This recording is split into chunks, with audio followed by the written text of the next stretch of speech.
Hi, I'm Ali and I hope that you will be fine. Today I'm going to talk to you on the topic weather and climate change. That human activities have altered the chemical composition of the atmosphere through the buildup of greenhouse gases.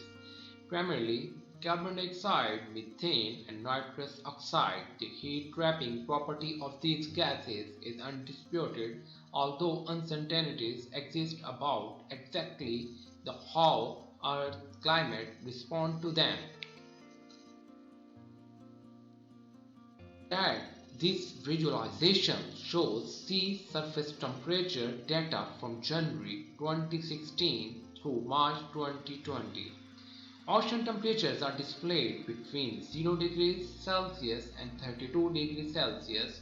Sea temperature that like water temperature at the sea surface where the ocean is in direct contact with the atmosphere plays a large role in the climate and weather.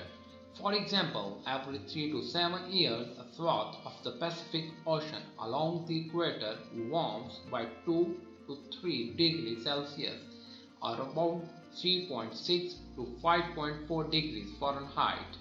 This is warming is a hallmark of the climate pattern, which changes the rainfall patterns around the globe, causing heavy rainfall in the southern United States and severe drought in the Australia, Indonesia, and southern Asia.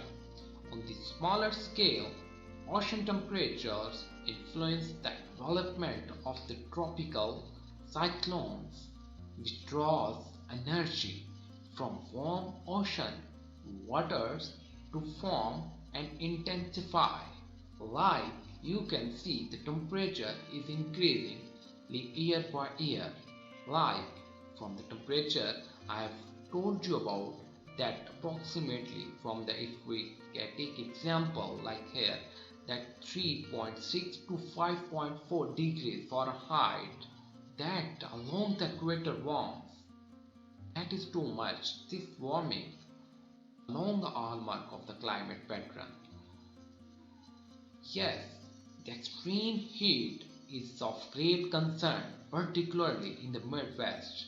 This map shows the number of days above 100 Fahrenheit for the US in the 60s and 70s. The Midwest really faces only a handful of days over 100 Fahrenheit, but towards this end of century, under both the lower emissions scenario and even worse under the higher emission scenario, the Midwest can expect many more days above 100 Fahrenheit. Chicago, in particular, may be looking at some 50 or 60 days of such heat. Graphically, you can think of Illinois feeling more like a southern state.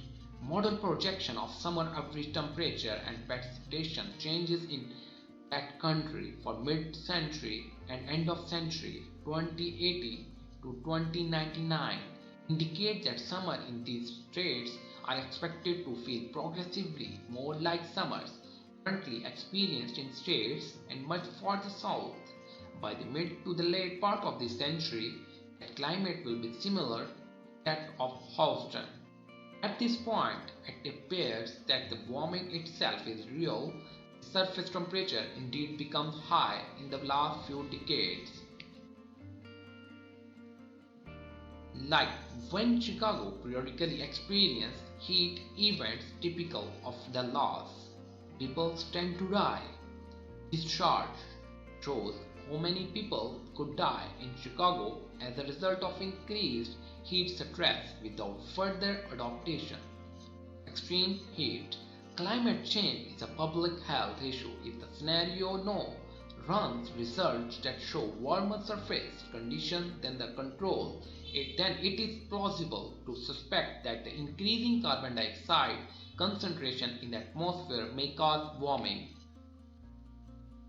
Back even further in time, carbon dioxide level in the atmosphere fluctuated considerably, and sometimes the concentration might be much greater than it is now. Thanks for watching.